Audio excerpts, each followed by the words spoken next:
ისათვის და ვევედრებით უფალს რომ შეგვინდოს ჩვენი შეწოდებანი და მოგცეს ძალა სულიწმინდისა რომ საკუთარი თავი დავინახოთ.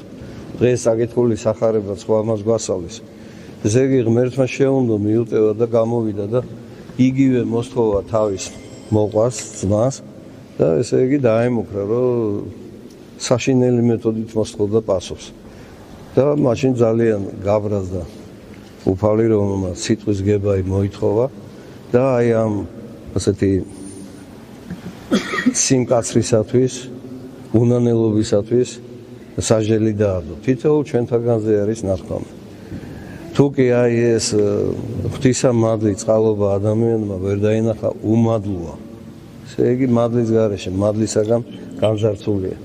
და ყოველთვის როცა რომ დიდი მარხვა არის ეფრემ ასური როგორ გვასწავლის ხო საკუთარი თავის შეცდომის დანახვას ვითხოვთ და არ ვითხოვთ განკითხვას და ვთხოვთ რომ აი ამ განკითხვისაგან და სხვისი განჯისაგან რომ დაგვიცოს. ამიტომაც თითეული დღე ჩვენი უნდა იყოს საკუთარი თავის გამოძიებას. ღვთის წინაშე დგომისას უნდა ვთხოვდეთ დაგვანახოს ჩვენი თავი რომ მაშინ ჩვენი ვედრება და შესაწირავი სიტყვიერი თუ სხვანაირი ღმერთმა შეიწიროს, მიიღოს და ცოდვათა მოტევება მოგცეს, მოგმადლოს.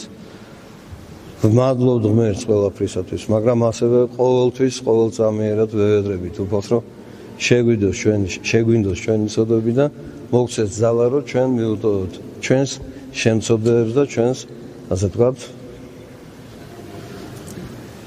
ცილის წამებელს თუ აუგის მთქმელს და ამის მაგალითი თავად უფალი არის. ამის მაგალითი სტეფანე პირველმოწამე მთავარდიაკონიანის. ამის მაგალითი აი ერის მაგალითებიდან რო ავიღოთ ილია ჭავჭავაძე და მისი მეუღლეა, როდესაც რომ აი დაკრძალვის დღეს, როდესაც სასამართლო გაიმართა და იმ კვლევებს მიუსაჯეს საჟელი ილია მართლის ჭავჭავაძის ქვრივი ამბობს რომ ჩემი მეუღლე რომ ცოცხალი ყოფილიყო, ესე მოიქცეოდა, შეუნდოდა მათ, ამიტომ მე რა ვარ მისი ქვრივი, მისი ერთგული, მეც ესე ვერ ვითხოვ სასამართლოსგან, რომ შეუნდოთ და აპატიოთ. ამის უკან გაგრძელება და აზრიდებს, რამე თუ არ იციან, რას აკეთებენ ადამიანები.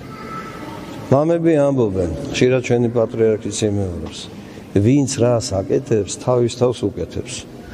კარგს თუ აკეთებს, თავისი სულისთვის სასარგებლოა, ცუდს თუ აკეთებს, თავის სულისთვის დამღუყველია. აკი ესე ნახეთ კიდე სახარებიდან.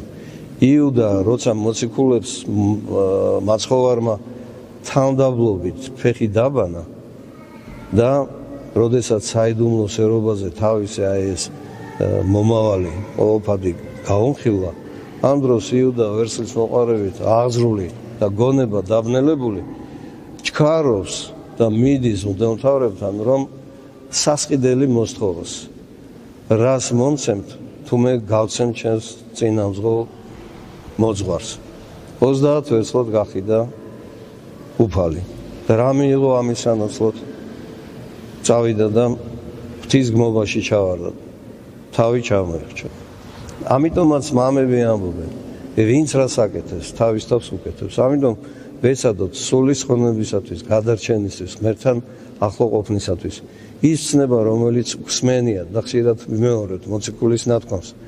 ცხონდება არა მცნებისა მსმენელი, არამედ ცხონდება მცნებისა ამსრულებელი.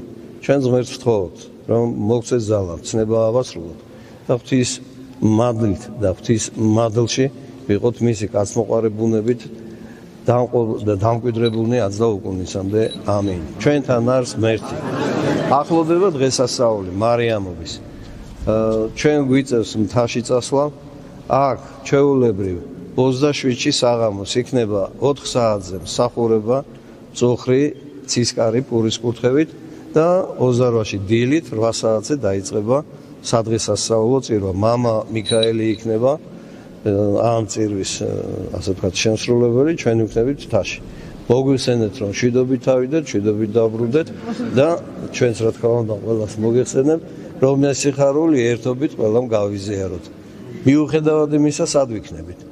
თაში ვიქნებით, თუნდაც სად ვიქნებით, რომ ეს დღესასწაული იყოს ყველასთვის სიხარულის მომტანი და სისავსით სავსე, რადგან დედა ღვთისმშობლის მიძინებით ჩვენ სადღესასწაულო სახარებაში და საგალობებში ესე ითქმება, რომ მოგვეცა პირობა, რომ ყოველთვის ჩვენთან იქნება და ყოველთვის ჩვენ დაგვიცავს.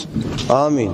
იყავ ნება ღვთისა, ოღონდ ამას უნდა დავახვედროთ ჩვენი თავმდაბალი, ჩვენი, ასე ვთქვათ, მიმტევებელი სული და ჩვენი სულის ხონებისათვის მუხშაუხრელი შრომის სურვილი.